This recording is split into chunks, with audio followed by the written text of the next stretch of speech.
하나님의 말씀 마태복음 26장 17절에서 30절 말씀.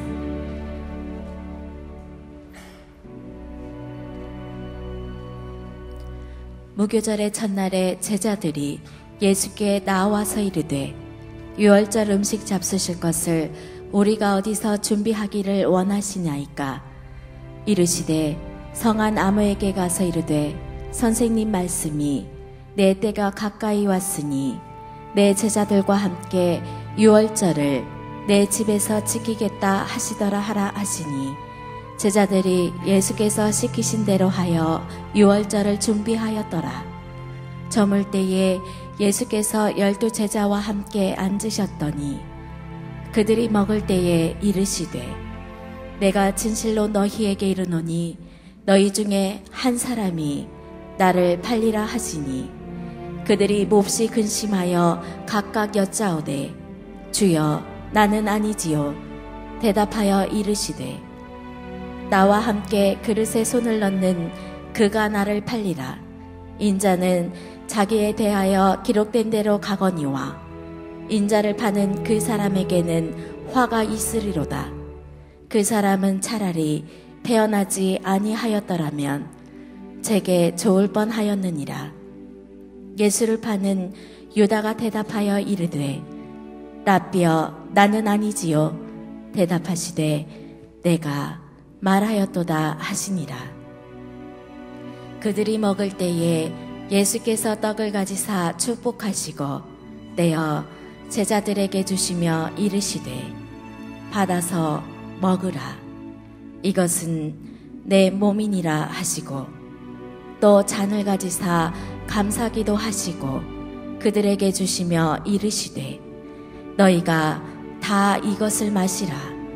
이것은 죄사함을 얻게 하려고 많은 사람을 위하여 흘리는 바 나의 피 곧 언약의 피니라.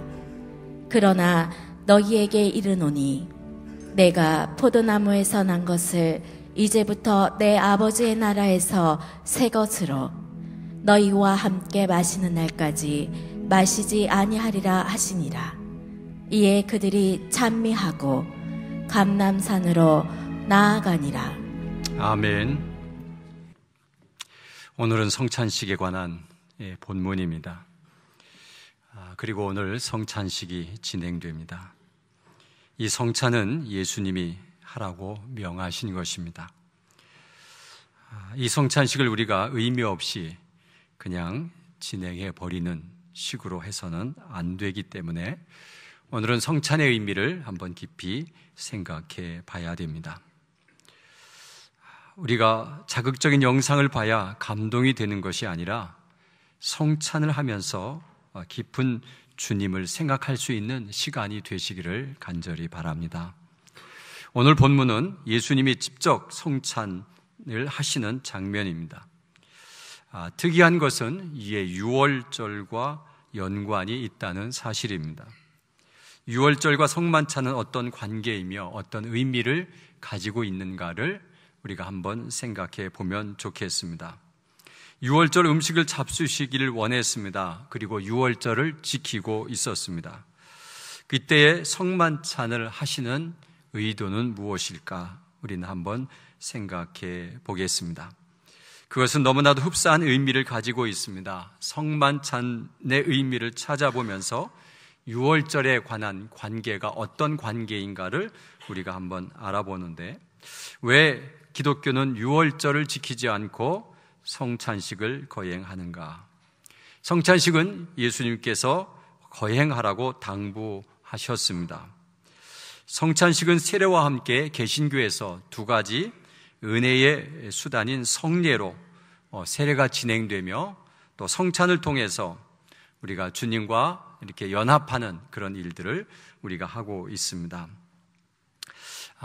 세례는 일회적인 것이라면 성찬은 주님과 함께하는 그 예식을 우리가 걸어가야 하는 것을 말하고 있습니다. 그럼 유월절과 성찬식에 어떤 관계를 가지고 있으며 어떤 의미를 가지고 있느냐 하면, 첫째는 죄와 죽음에서 구원을 의미합니다. 자, 6월절은 이스라엘 백성들이 애굽에서 노예로 살다가 하나님의 은혜로 구원해내는 거죠. 그 구원해내는 그 죽음에서, 그 노예 같은 생활에서 다시 탈출해서 자유로운 세상으로 돌아오는, 그래서 죄와 죽음에서 구원을 의미하는 것인데, 우리 성찬식도 마찬가지라는 것입니다. 주님께서 우리를 구원하시는 그 작업을 6월절 어린 양을 잡아가지고 문설주에 이렇게 바름으로 죽음의 권세가 그를 넘어갑니다. 그래서 6월했다, 넘어갔다라는 뜻을 가지고 있습니다. 그래서 한자어로 6월절이라 이런 표현을 합니다. 죽음을 넘어갔다는 얘기죠. 장자가 다 죽게 되어 있습니다. 하나님께서 10가지 재앙 중에 마지막 재앙이 장자가 다 죽는 재앙인데, 그 재앙에는 이스라엘 백성이고 애굽의 사람들이고 모두 다 죽을 것이다. 그런데 단 한 가지, 양을 잡아서 양의 피를 문설주에 바른 자들은 죽지 않을 것이다 라는 약속이 있었습니다. 그 약속을 지켜서 문설주에 바른 자들은 죽지 않았습니다. 장자가 죽는 것은 그 집안이 다 죽었다는 의미를 가지고 있는 것입니다. 그렇기 때문에 성찬식도 이 피의 제전이고, 피를 먹음으로 우리가 어떤 죽음의 권세에서 넘어간다고 하는 그런 의미를 가지고 있기 때문에, 예수 그리스도의 보혈의 피로 죄에서 씻음받고 죽음에서 다시 살아나는 그런 영생함에 들어가는 그런 의미를 가지고 있는 것이 곧 성찬식입니다. 그래서 6월절과 많은 닮은 점을 가지고 있습니다. 두 번째는 죄의 문제가 회복된 하나님의 백성이 되었다는 의미입니다. 애굽 백성들이 탈출하려고 하는데 그 조건이 뭐냐 하면 문설주에 피를 바른 사람입니다. 자, 피를 바른 사람은 하나님께서 그냥 죽지 않고 그냥 넘어가는 그런 특권을 얻게 되었습니다. 자, 어떤 사람이 이스라엘 백성이고 하나님의 백성인가 하면 문설주에 피를 바른 사람이 하나님의 백성이라고 하는 증표였습니다. 이스라엘 백성이라도 그 피를 바르지 않았으면 그는 다 죽었습니다. 아무 의미 없이 다 죽어버리고 말았습니다. 다른 민족인데 이 이야기를 듣고 자기도 양을 잡고 문설주에 피를 발랐으면 그는 유대 민족처럼 구원을 얻고 죽음을 면하는, 그래서 하나님의 백성의 증표로 삼았습니다. 그래서 여러분, 이 양의 피를 잡아서 문설주에 바르는 것은 굉장히 중요한 것처럼, 우리가 성찬을 의미하고 성찬식을 하는 것은 내가 하나님의 백성이 되었다고 하는 증거고 또 증명이기 때문에 우리가 그 성찬에 참여해야 합니다.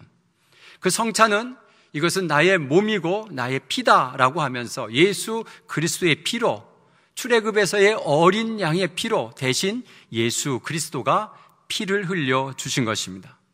그것을 먹음으로 우리는 하나님의 백성이 되었다는 의미를 가지고 있고, 또 우리가 어떤 죽음에서 벗어날 수 있는 특권을 누리게 된다고 하는 하나님의 백성, 하나님의 자녀됨의 증거입니다. 세 번째는 하나님의 공동체인 이스라엘 백성의 구성원으로 살아가게 되었다는 의미입니다. 자, 이스라엘 백성이 되었다는 의미죠. 그래서 이 사람들은 선민 사상이 아주 탁월합니다. 우리는 하나님이 선택된 민족이다. 우리는 하나님이 구원해 주셨다. 그래서 이스라엘 백성, 우리는 하나고 우리는 하나님의 자녀다라고 하는 그 의미를 분명히 가지고 있습니다. 이스라엘의 백성된 증거, 그것은 6월절을 지키는 사람들. 그래서 6월절이 되면 그 6월절 행사를 함으로 인해서 나도 이스라엘 백성이다라고 하는 증거를 남기게 되는 것, 이것이 그 성찬의 의미에 담고 있는 것입니다. 여러분, 우리도 교회의 일원으로 교회와 연합하고 나도 교회를 다니는 사람입니다, 나도 예수 믿는 사람입니다 라는 의미를 가지고 있고, 또 우리가 서로 형제고 자매입니다. 왜냐하면 우리는 하나님의 백성, 또 하나님의 자녀이기 때문에 서로 친하고 서로 섬겨주고 서로를 위해서 도와주는 이런 아름다운 관계를 형성하는 것이 이 성찬의 의미에 있습니다. 우리는 하나님의 자녀로 피를 나눈 사람들입니다. 그래서 우리는 형제고 자매이고 또 우리는 한 마음이 되고 그래서 하나가 되게 하는 것을 힘써 지키라 하는 것처럼 우리는 연합의 의미를 잘 담고 있습니다. 그래서 우리가 예수 그리스도의 피 또 예수 그리스도의 몸을 먹고 마심으로 인해서 우리가 한 형제이고 한 가족인 것을 느끼게 되는 것입니다. 자, 두 번째 질문은 성찬식 앞에서 가룟 유다의 문제를 다루시는 의도는 무엇일까라는 질문입니다. 왜 갑자기 가룟 유다의 문제를 다루셨을까? 아마 유다에게 회개할 수 있는 마지막 기회를 주는 느낌이었습니다. 유다는 회개해야 되는데 회개를 하지 않습니다. 그래서 예수님께서 오늘 성찬을 하기 전에 계속해서 이야기합니다. 아주 지목해서 너다라고 할 정도로 몇 번에 걸쳐서 나를 팔자다, 또 나와 함께 손을 넣는 자다, 내니까 그랬을 때 맞다 그렇게 얘기를 내가 말하였도다 이렇게 하면서 너다라고 하는 것을 분명하게 얘기했는데도 가룟 유다는 깨닫지 못합니다. 그리고 회개하지 않습니다. 여러분, 하나님께서 우리가 죄를 지면 많은 회개할 기회를 주십니다. 그 회개할 기회를 놓쳐버리면 여러분 우리가 회개하기가 힘이 듭니다. 우리가 스스로 그것을 정당화해버립니다. 세상 사람들 다 그렇게 살지, 또 그거 내가 힘들어서 그랬지 라고 하면서 자기가 정당화해버리면 이제는 회개할 마음이 들지 않습니다. 그래서 회개할 기회가 주어지고 그런 느낌이 온다면 우리는 빨리 주님 앞에 회개할 수 있는 기회를 잡으셔야 됩니다. 가룟 유다에게 주신 것처럼 많은 기회를 우리에게 주십니다. 또 여러 가지 양심의 가책을 받기도 하고 또 다른 사람의 이야기를 듣기도 하고 또 말씀을 들으면서 이것은 내가 잘못한 것이구나 라는 것을 깨달으면 하루속히 빨리 해야지, 그것을 기회를 놓치면 가룟 유다처럼 회개할 기회를 놓쳐버린다는 사실입니다. 여러분, 우리는 회개할 기회를 놓치는 것처럼 어리석은 일이 없고 정말 억울한 일입니다. 또 한 가지는 유다는 회개의 방향이 잘못되었습니다. 가룟 유다는 뉘우침을 했습니다. 내가 잘못했구나. 그래서 찾아간 사람이 누구냐 하면 제사장에게 찾아갔습니다. 그리고 그 은 30을 거기다 뿌리고 왔습니다. 그리고 그 제사장이 나를 유혹해서 내가 그것에 들어갔다고 하고 제사장을 아주 안 좋게 여기는 그런 의미로 제사장을 찾아간 것입니다. 여러분, 방향이 잘못되었습니다. 대제사장, 장로들, 서기관들이 그를 설득했지만 그들이 잘못한 것이 아니라 가룟 유다가 지금 예수님 앞에 잘못한 것입니다. 그래서 예수님 앞에 찾아왔어야 되는데 유다는 예수님 앞에 찾아오지 않고 제사장에게 찾아가서 이야기하지만 제사장은 그거에 대해서 책임지지 않습니다. 뭐라고 말하면 성경에 그것이 우리에게 무슨 상관이냐? 내가 당하라. 이렇게 제사장은 말하고 있는 것입니다. 여러분, 죄를 짓게 한 자들은 결코 죄에 대해서 책임지지 않는다는 사실입니다. 어떤 유혹을 해서 선동해서 죄를 짓게 해놓고 그 짓게 한 사람들이 책임지냐 하면 절대로 책임지지 않습니다. 어떤 사람들은 돈을 많이 벌 수 있다 그래가지고 부정한 짓을 해서 돈을 벌게 해주겠다고 해서 죄를 지었습니다. 그럼 그렇게 유혹한 사람한테 가서 당신 때문에 내가 이런 죄를 지었다라고 하면 전혀 그들은 인정하지도 않고 우리 죄의 문제에 대해서 어떻게 도와줄 방법도 없습니다. 또 권력을 가지면 권력을 잡기 위해서 너희들이 이런 걸 하면 권력을 질 수 있어라고 그들에게 죄성을 가르칩니다. 그거 따라해놓고 나중에 죄가 들통나면 그가 책임을 지느냐면 그렇지 않습니다. 여러분, 이렇게 하면 너희가 수지 맞는 일이 생겨라고 누가 유혹하지만 그것을 따라갔다가는 자신이 죄인이 되고 마는 것입니다. 어떤 젊은 남녀가 있었습니다. 깊은 관계에 빠졌습니다. 여자가 원치 않는데 임신을 하게 되었습니다. 이때 남자들은 보통 어떻게 합니까?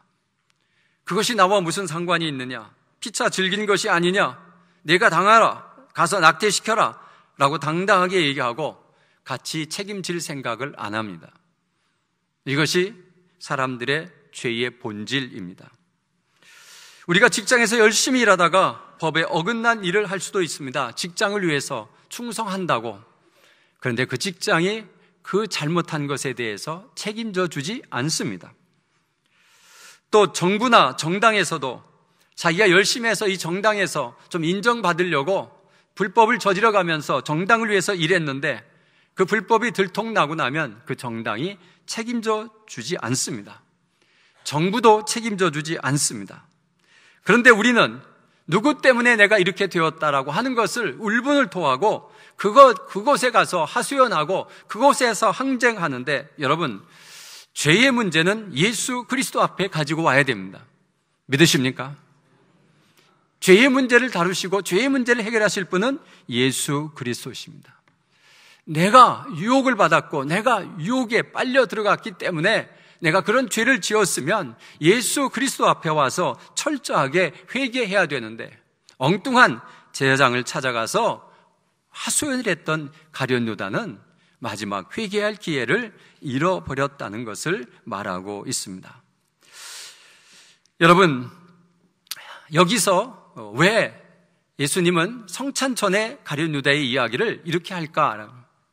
그것은 죄로 인해서 지금 예수님과 가룟 유다의 관계가 지금 깨어져 버렸습니다.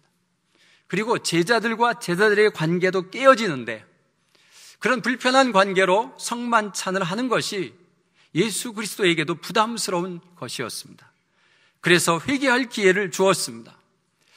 가룟 유다가 더 죄를 짓지 않도록 이 문제를 해결하고 그리고 성만찬을 하기를 원했는데, 가룟 유다는 끝까지 회개하지 않고 그냥 성만찬을 해버리고 말았습니다.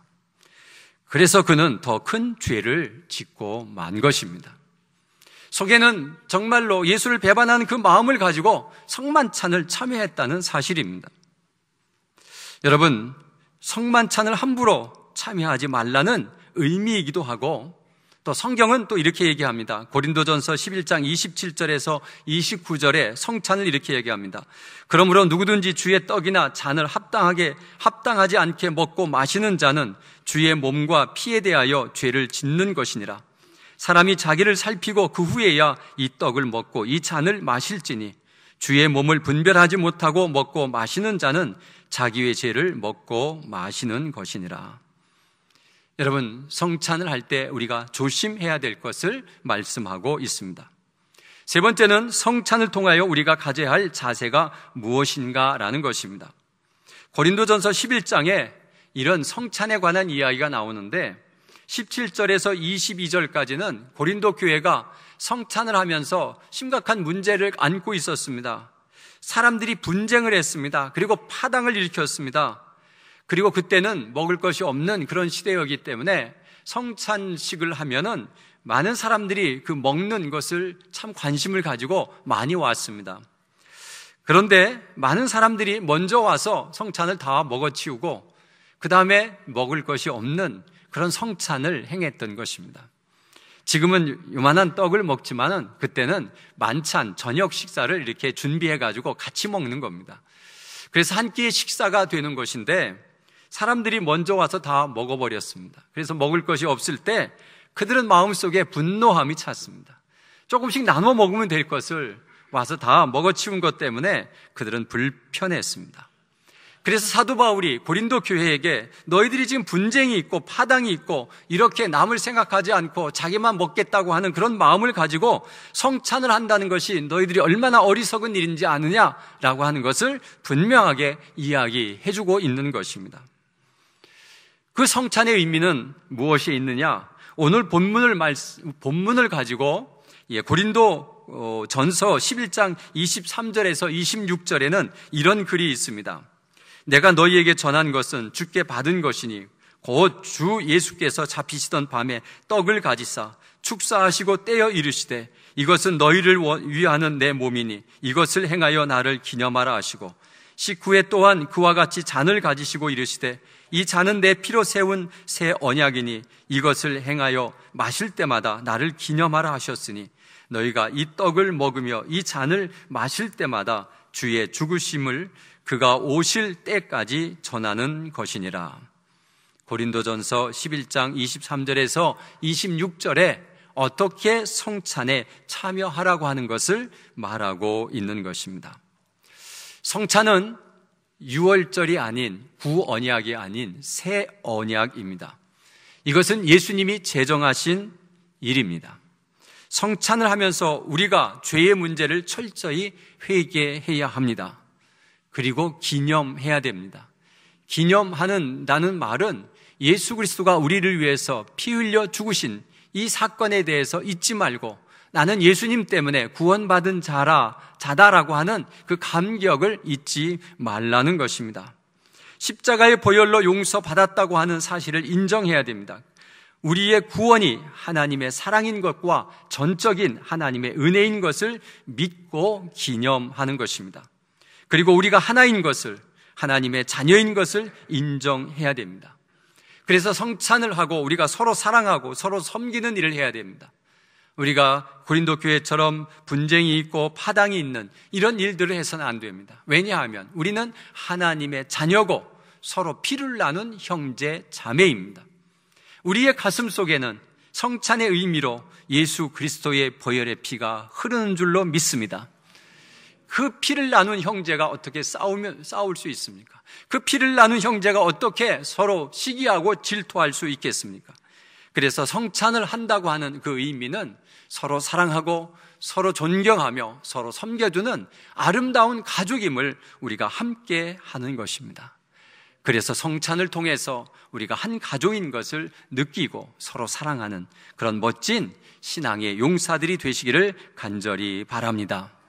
그리고 이 사건을 모든 사람들에게 알리는 오늘 고린도전서 11장 26절에 너희가 이 떡을 먹으며 이 잔을 마실 때마다 주의 죽으심을 그가 오실 때까지 전하는 것이니라. 이 사건을 수많은 사람들에게 전하는 그 일에 쓰임받는 우리가 되시기를 간절히 바랍니다.